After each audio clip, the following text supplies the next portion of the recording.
84, Justice for All Victims of Police Violence, Justice for Tyrone West. This is Tawanda Jones. Thank you, my sister Queen. Just like my sister said, this is 184. And unfortunately, tonight, I elected not to guess or, to come speak and talk, because I just want to kind of talk about how we're feeling, because it's so much going on. So I want you to get on, stay tuned. We're going to play the video that we play weekly video. One of the first killers, Ruiz, who pretty much started brutalizing. So just stay tuned, and we'll be back. Thank you. Can't stop. Won't stop. Won't stop. Till killer cops. Or in cell blocks. Can't stop. Can't stop. The following newly released video portrays an incident of assault and violence at the hands of police. Viewer discretion is advised. I suggest you back the fuck up. No, why you want to Why would you say that? Why would you say that? That's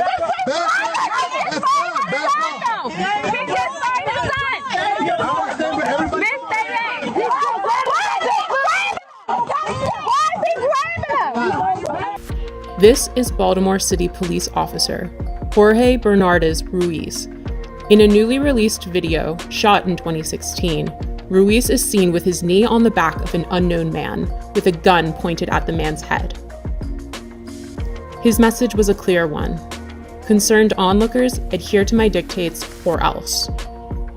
Here, we can hear Ruiz saying to Baltimore residents, I suggest you back the fuck up.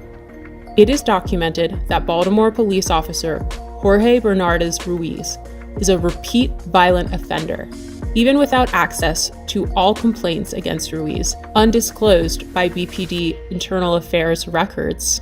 6 cases involving Ruiz are known. This video will briefly highlight 6 total cases beginning in July of 2013. Case 1, ABDUL SALAAM, July 1st, 2013. Here, SALAAM is seen victoriously smiling in celebration after the jury found Ruiz and 2 other cops liable for brutality against him. However, because the trial was civil, not criminal, Ruiz was not fired and he did not go to jail. Police profiled me. They followed me in the back of my house, harassing me. Police proceeded to violently and hostilely approach my van with me and my son in it. As I announced, this was my home, guns drawn. Once they reached my vehicle, they violently pulled me out, ramshacked my vehicle with my 3-year-old son strapped in his car seat, threw me against the gate, slammed me repeatedly. Picked me up by my feet, and while I'm upside down, they proceeded to drop me on my head, hog-tie me, and immediately when I fell on my head, Ruiz, in a wrestling type of action, and kind of hit his knee against my neck. I was arrested. I had no idea what I was being arrested for. My son is scarred to this day. He remembers the incident as it happened yesterday. When he talks about it, he always refers to Daddy being on the floor with police yesterday. Case 2, Darrell Harris, profiled, as seen in this video, July 17th, 2013. Yeah, Sid, what's wrong with it? Improper way with it. There's no such thing as an improper way. You gonna tell me my job, bro? I know the law. Are you gonna tell me the law? I know the law. You gonna tell me the I know the law. What's the problem? You giving me a ticket? You need my license registration? Yeah, let me get it. To profile, y'all use the seatbelt as a reason. Profile. So do me a favor, take out your keys. Dad, you can record me. For what? Nah. I don't feel safe right now. Do you want me to step out the car? Do you want me to step out the car? I'll step out the car. Call the police, man. What do you call a supervisor? I won't do shit. This is getting uploaded to the internet right now. Yeah? And we are 2 law-abiding citizens that we are getting targeted, and I don't know why. Just 24 hours later, Bernardez Ruiz played a leading role in the police killing of unarmed Tyrone West. Case number 3, the murder of Tyrone West, July 18th, 2013. My brother Tyrone West was brutally murdered on July the 18th, 2013. In both of these cases, when you look at the pleadings and the harsh language of these officers that have been quoted to me by reliable witnesses, the N-word. And Killer Ruiz and Killer Chapman and the rest of those 11 to 15 killers, including David Lewis, took something from my family that they could never give us again. And that was my brother Tyrone West, one unarmed man who was brutally murdered, beat to death in broad daylight.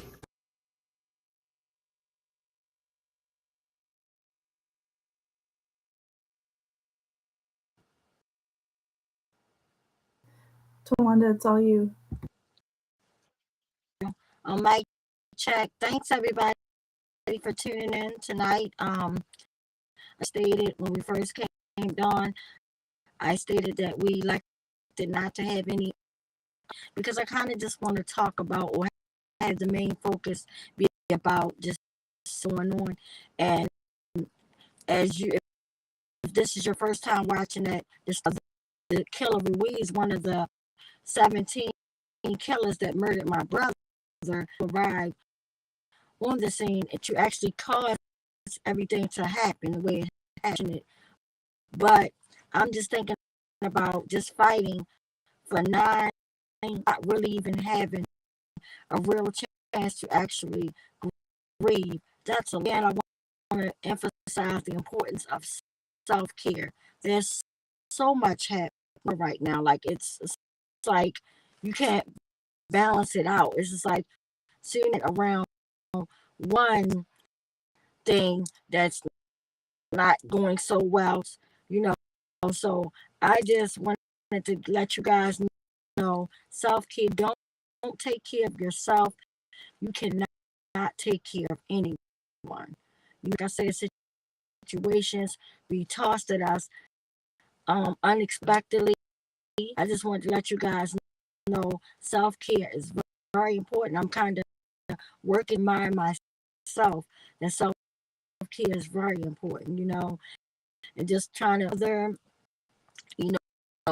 struggling, just so much is going on a lot. And first of all, I wanted to start tonight just sending love and healing and prayers to one of my co-workers that literally accident, on the way coming to work. And I've been carrying that burden literally all week long. So I'm praying, that and everything is fine. So like I said, it's a lot. And I just want the self-care look like. Self-care to me looks like really just like taking care of yourself. Like it's almost a thing of mind, because like I said, so much be tossed that you're forced into. You have to take stuff that you didn't even ask for, and you're just kind of just sitting there in it. But to me, self-care is, if you need, first of all, you need to make sure you're mental. If you're not fine, then guess what? It's nothing that you could do to help any situation. And learning just all of this, the first thing being calm. And I was actually on the ride to where I'm at now. I don't like driving in the dark, or like it's very frightening to me. So I just had that calm place of peace, and just work from there. So whatever he says, I'm begging you and urging you to please do it if it's board.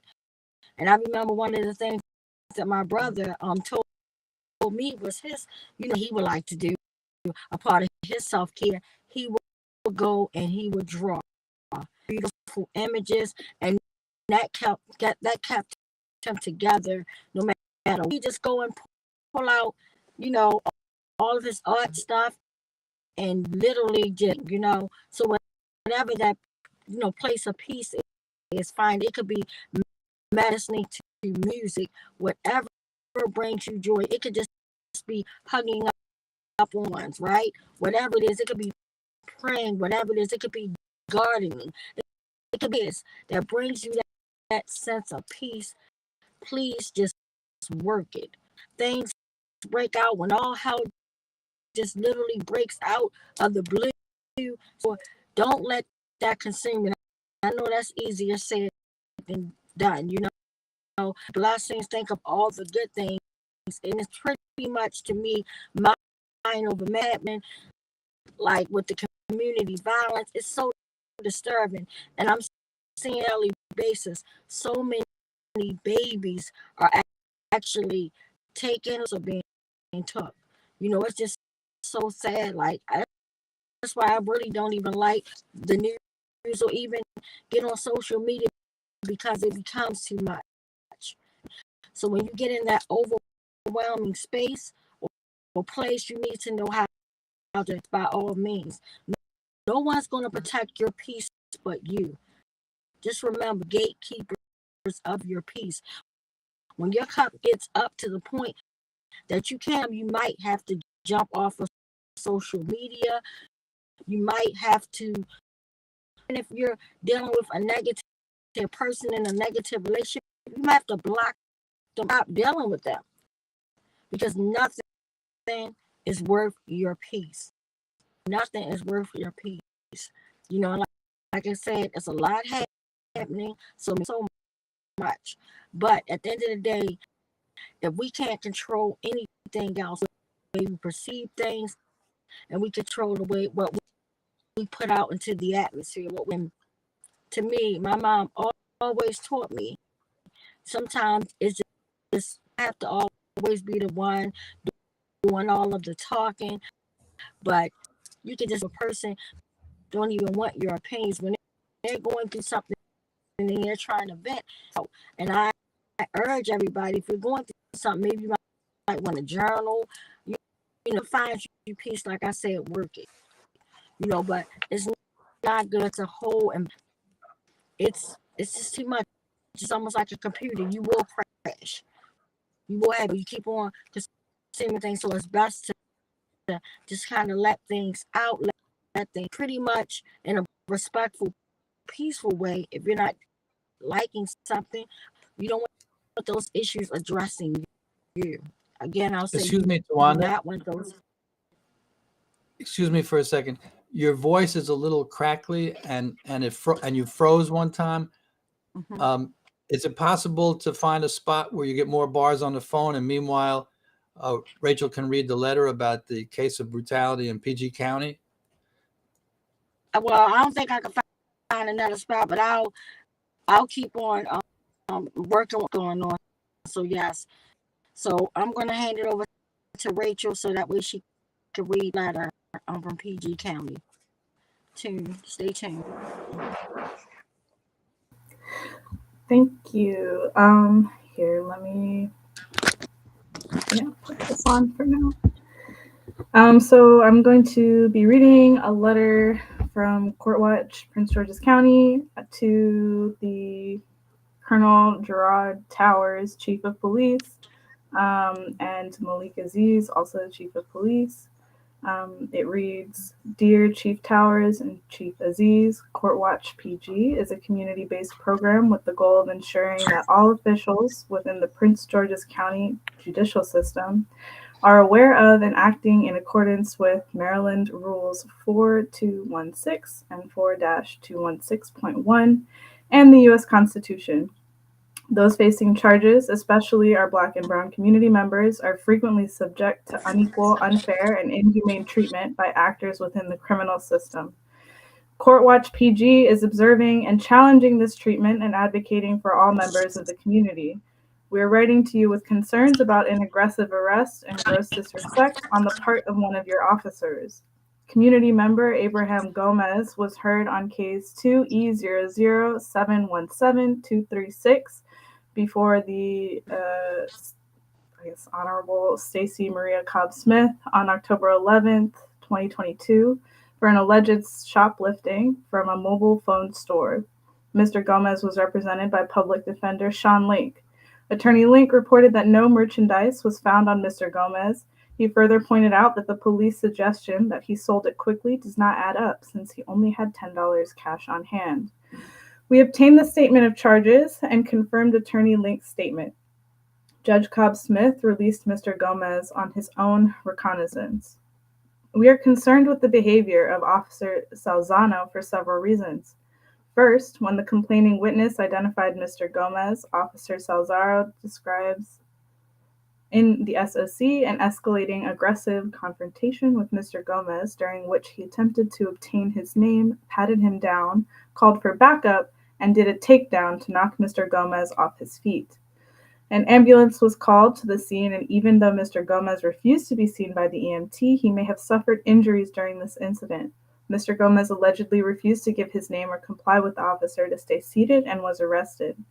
Second, according to the SOC, since Officer Salzaro did not know this community member's name, he needed to provide one at the detention center. He stated, while at the Department of Corrections, Intake Officer Oak stated that since the male would not give a name or date of birth, that I had to give him one to input into the system other than John Doe. The male was given the name Ben Atlas Dover with a date of birth of January 1st, 2000.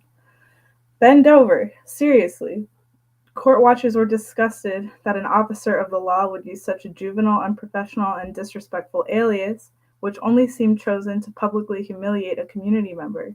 Further, this same officer aggressively attacked a community member who was not even found to have stolen merchandise on his person. These are exactly the types of incidents that make headline news every day in our country. Black men assaulted or even shot by police for actions later found to be completely innocent. This incident was not a joke, as Officer Salzano seems to think by giving a community member a childish alias. Chief Towers and Chief Aziz, we ask that you investigate this matter and instruct Officer Salzano and all officers under your watch to avoid such aggressive confrontations with community members. We also ask that you ensure all officers behave in a manner fitting a public servant and ensure that they treat all community members, regardless of the circumstances, with respect. The Prince George's County judicial system has an obligation to provide equitable and fair treatment to all community members. As representatives of the public and advocates for our community members, especially those who are Black and Brown, we are holding you to account and would appreciate your prompt attention and response to these concerning issues. Sincerely, the Court Watch PG Accountability Team. And that is all I have. Unfortunately, I don't have more information on the circumstances, but I hope the letter was self-explanatory. Thank you.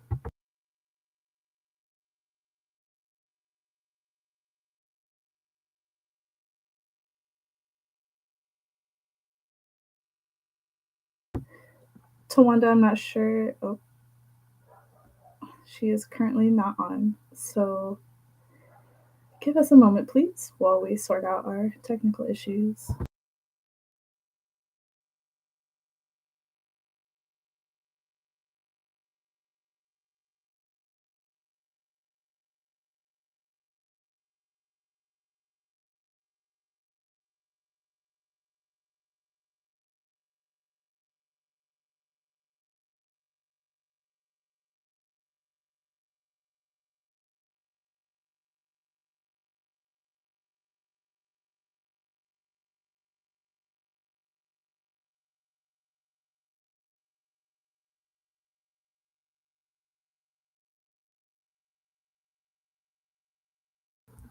Hi, Tawanda. Welcome back. We just finished reading the letter from the PG County Court Watch team.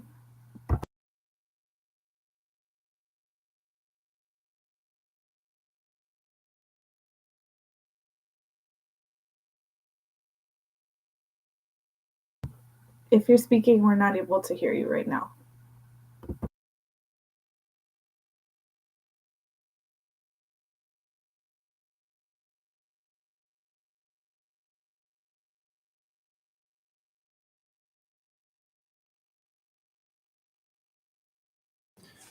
Rachel, do you think I should go ahead with the list of police brutality victims while we're waiting for Tawanda to get back on?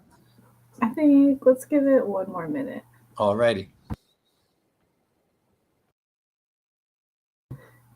Hey, Tawanda, we can see your screen, but we're not able to hear you.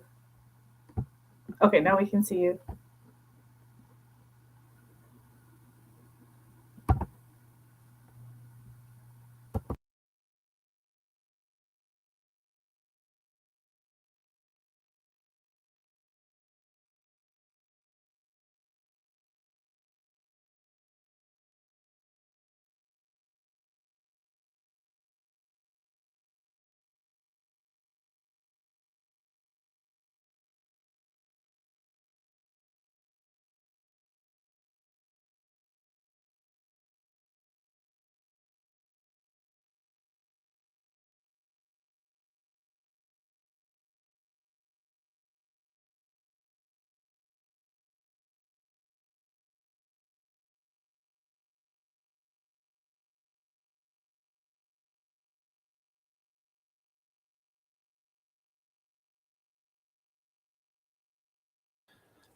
Hi. While we're waiting for Tawana to technically get back into the program, for anyone watching who's not familiar with the case of Tyrone West, I'll just run through briefly the horrible treatment he received at the hands of these animalistic police.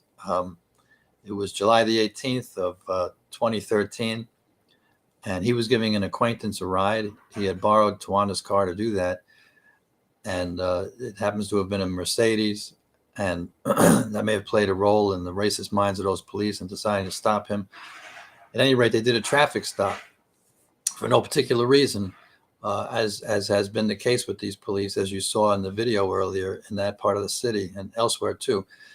And at the traffic stop, they called him the N-word several times. They yanked him out of the car by his hair. And then it was two cops who initiated that. And those cops in particular, we want to see fired and prosecuted and jailed, but all of them, there were 17 altogether. And after being yanked from the car, he was beaten with fists, kicked with feet, hit with batons, sprayed with pepper spray, repeatedly, and then handcuffed and held face down.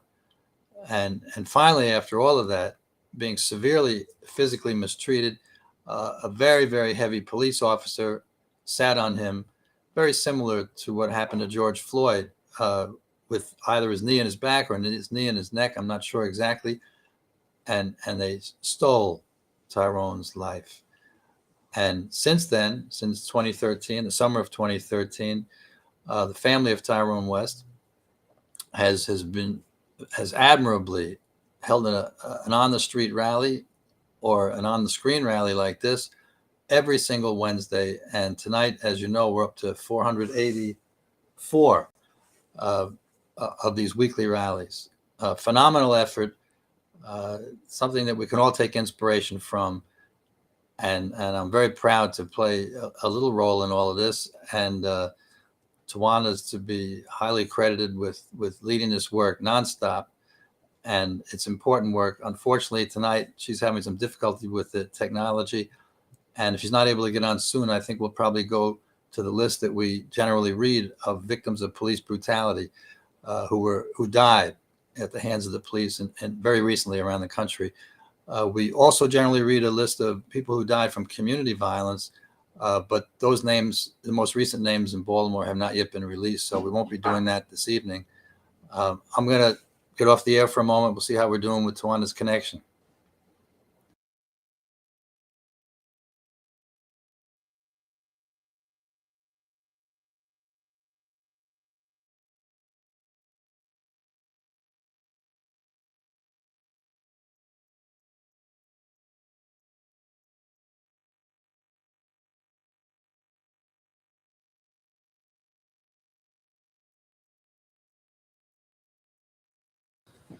Rachel, do you think we should proceed with that list?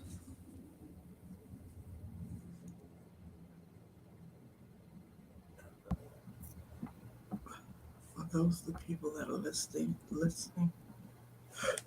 Yeah, I think we could get started. I know we have, unfortunately, like 50 names to honor tonight. I hate to start without Tawanda, but I'm not quite sure when the internet connection might be a little bit better. Okay, let's have a moment of silence for this large number of people, 51 people that we're going to read the names of this evening whose lives were stolen just in recent weeks. So if we could, a moment of silence to honor them.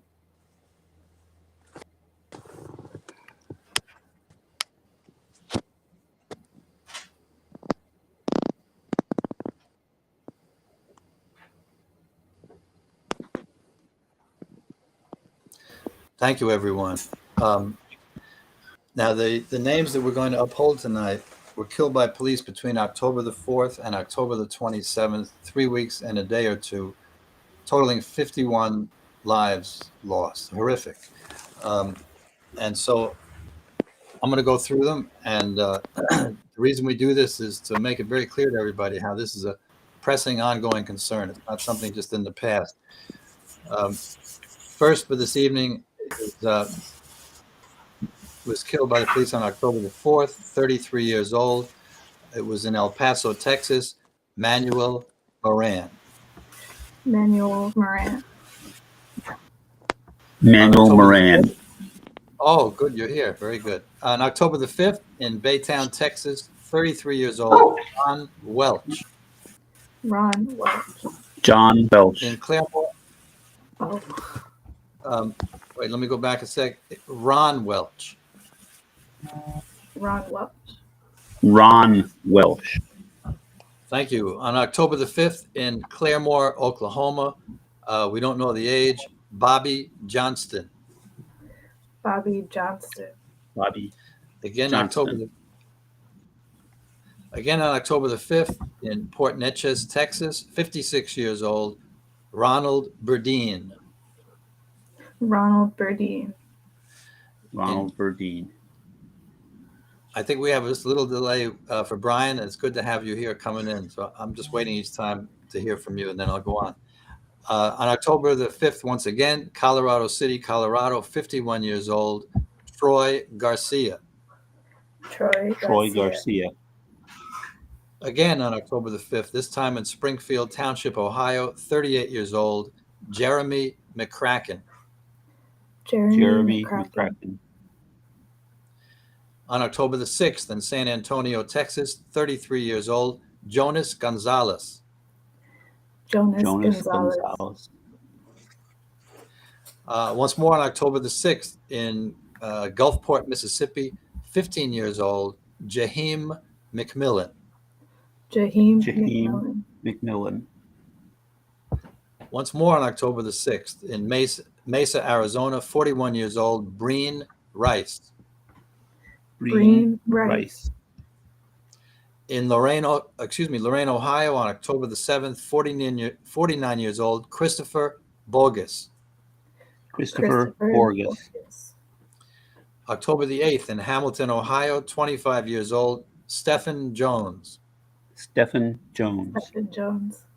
In Angola, Indiana, on October the 9th, 19 years old, Briar Wolf. Briar Wolf.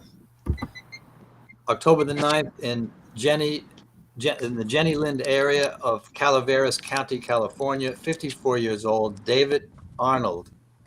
David Arnold. And Mr. David Bush, Tawanda's on, and we can see her. Oh, okay. Tawanda, can you hear?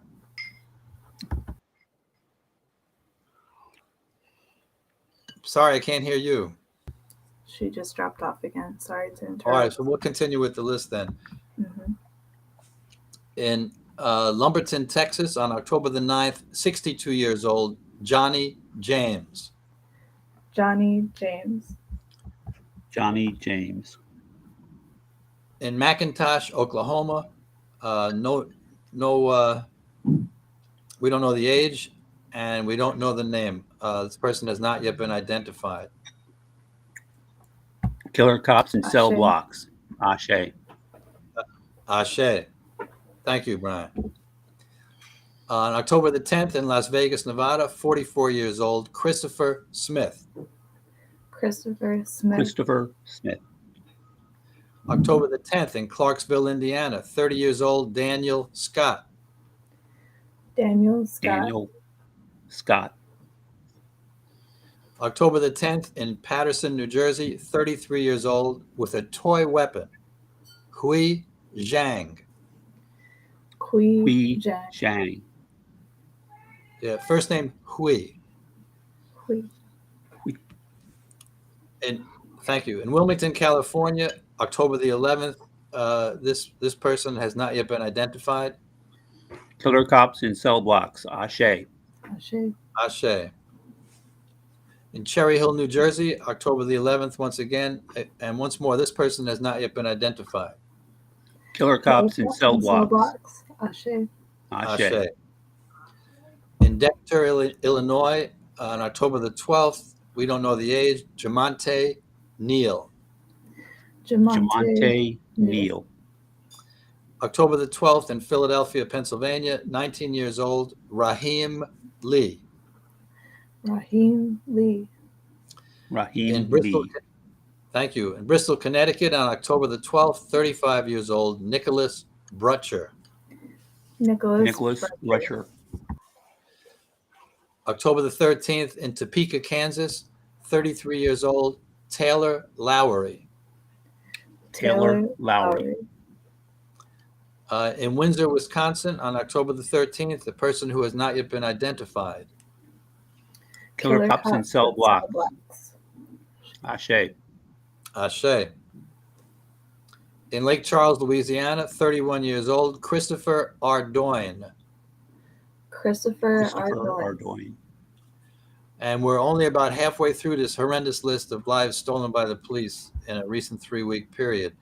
On October the 13th, yet again, in Spokane, Washington, this person has not yet been identified. Killer cops in cell blocks. Ashe. Ashe. October the 15th, in Fort Worth, Texas, 29 years old, Taylor Grimes. Taylor Grimes. In Inwood, New York, on October the 16th, 29 years old, Joel Capellan. Joel Capellan. In Andarko, Oklahoma, 26 years old, killed on October the 16th, Angel Jimenez. Angel Jimenez. October the 16th, in Oklahoma City, Oklahoma, 21 years old, Sergio Groover. Sergio Groover. October the 17th, in South Lake, Texas, 28 years old, not yet identified. Killer cops in cell blocks. Ashe. Ashe. October the 18th, in Sparks, Nevada, 36 years old, Jason Thorpe. Jason Thorpe. In Midwest City, Oklahoma, on October the 18th, this woman has not yet been identified. Killer cops in cell blocks. Ashe. Ashe. In Paragould, Arkansas, on October the 18th, a man who has not yet been identified. Killer cops in cell blocks. Ashe. Ashe. In Easley, South Carolina, a man whose age is not provided, Thomas Wheeler. Thomas Wheeler. In Oxford, Mississippi, on October the 19th, a man who's not yet identified. Killer cops in cell blocks. Ashe. Ashe. In Rockdale, Texas, 64 years old, Mark Evers. Mark Evers. In Johnstown, Colorado, a man who's not yet identified. Killer cops in cell blocks. Ashe. Ashe. October the 21st, in Morrison, Illinois, 48 years old, Aaron Link. Aaron Link. October the 22nd, in Nicholasville, Kentucky, 22 years old, Desmond LaDuke. Desmond LaDuke. And the final 10 names that we're going to uphold this evening for having been killed by the police. On October the 23rd, in Louisville, Colorado, 57 years old, Lynn Frederickson. Lynn Frederickson. On October the 23rd, in Senatobia, Mississippi, we don't know this gentleman's age, Ronnie Martin. Ronnie Martin. In Castro Valley, California, October the 24th, a man who has not yet been identified. Killer cops in cell blocks. Ashe. In Adelanto, California, October the 24th, 22 years old, Ezekiel Love. Ezekiel Love. In Spring Branch, Texas, on October the 25th, a man who has not yet been identified.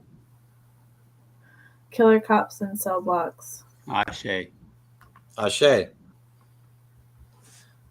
In Atlanta, Georgia, on October the 25th, and they in most cases they don't say, but they say that he was unarmed, James Wilborn. James Wilborn. On October the 25th, in Lone Tree, Colorado, 29 years old, David Strain. David Strain.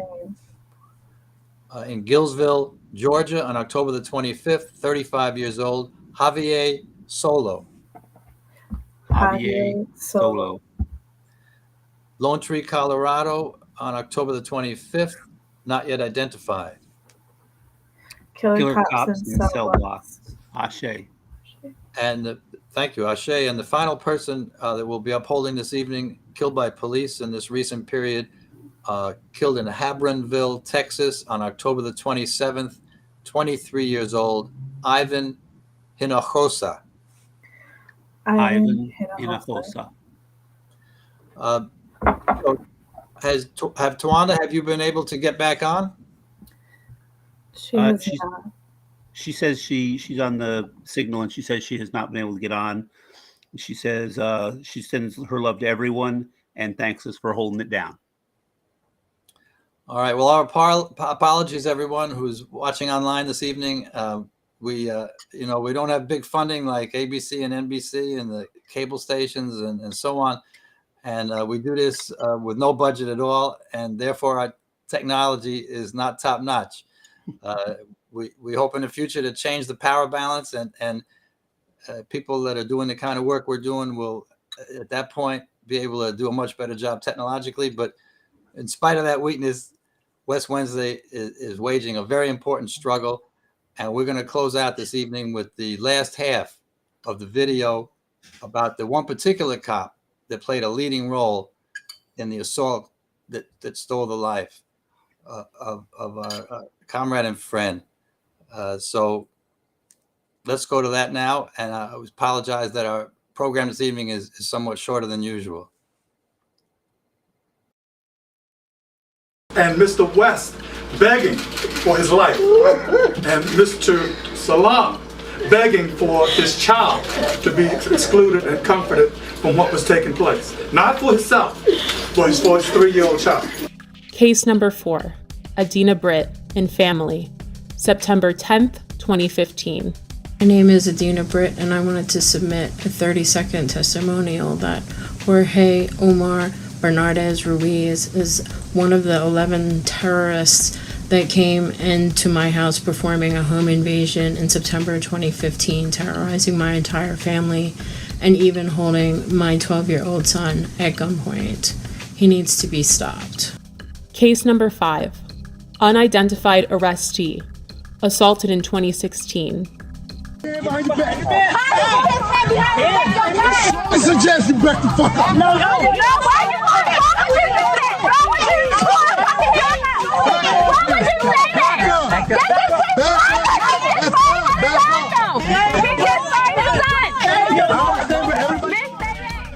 Again, this video did not surface until the summer of 2020. Case 6, Thomas McCullough, May 2016 and February 2017. I heard my front door coming off the hinges like it exploded. Thomas McCullough says it happened twice. In May 2016 and February 2017, Baltimore City Police burst through his green front door and raided his Pimlico home. They said police. They come up, shotguns, guns. He says officers ransacked the place, looking for drugs, money, and weapons. He took pictures of the damage he says they left behind. Tell us where the drugs are, the scales, the guns, and the large amounts of money. Nothing was found. Now he's suing police, claiming officers, including a former member of the Gun Trace Task Force, frightened him, his wife, and father-in-law when the officers conducted what his suit calls an illegal search of his home. The owner of the house tells 11 News after the second raid, he had to replace the front door. McCullough and his attorney say they want Baltimore police held accountable. There is a colossal breach of trust. And McCullough tells us following both raids, no one was arrested or charged. This all begs the question, when will Baltimore City State's Attorney Marilyn Mosby see the prosecution of Bernardez Ruiz as warranted? They were the stopping officers in these so-called jump-out cars, unmarked and so forth, that stopped both the West vehicle and the SALAAM vehicle without probable cause. And these officers are the ones that also were joined by others, but they are the ones who initiated the stops, pulled both men out of the vehicles, and commenced the vicious activity that was thrust upon them. And the officer Ruiz that started this attack is still working with promotions. He is now sergeant. But the fact that this repeat of violent offender had a history leading up to my brother. There was Darrell Harris, there was James Green, Joseph Green, ABDUL SALAAM, and my sister ADIENA and her family. No one family deserves to be brutally murdered or brutalized by this repeat violent offender Ruiz. It is time we take action. The time is now. Baltimore police officer Jorge Bernardez Ruiz is a repeat violent offender. Based on these accounts, in accordance with the law, we, the West Coalition, call for him to be fired, prosecuted, and incarcerated. We're more than hashtags and body bags. We're more than being 6 feet in the dirt and pictures and buttons on t-shirts. Our lives matter. For the safety of our city, the prevention of further harm, and the justice for these families, we see no other option. And again, I'll say, the time is now.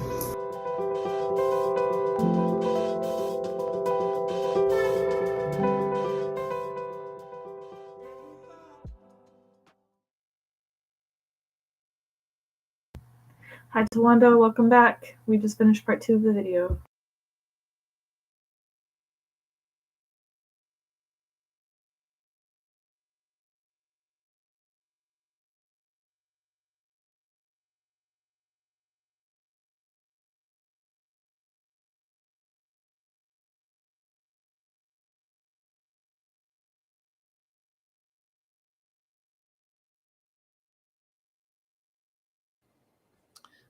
Tawanda, if your mic's working, perhaps you'd like to close out this evening's program. Otherwise, since we've just shown the video, we can close for the evening.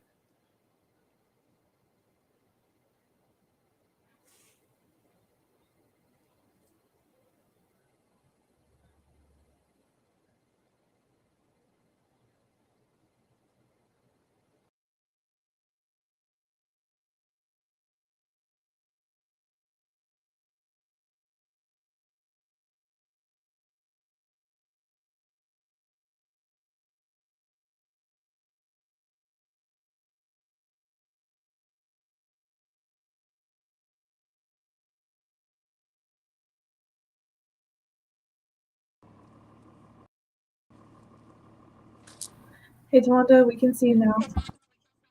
Hi, I'm so sorry. Can y'all hear me? Yep.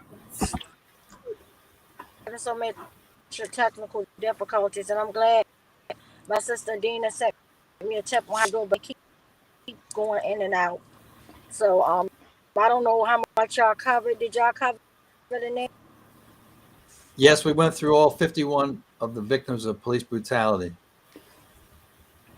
Well, again, I just want to thank everybody, and again, say that if you pray, say a prayer for the families that were lost and stolen, and keep them in positive thoughts. And just thank you guys, and be much better. So thank you guys for tuning in. Remember, live to love, love to live. Thank you, my sister Queen Rachel.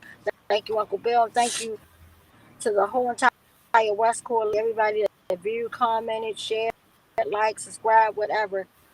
Thank you guys so much. Thank you, Tawanda. Thank you. Yes, Ryan, thank you, Tawanda. did you go over the community violence list? There were no names. There were 4 deaths, but there were no names released. So I'm just going to save them for next week. Okay. All right. Well, we announced that. Again, thank you.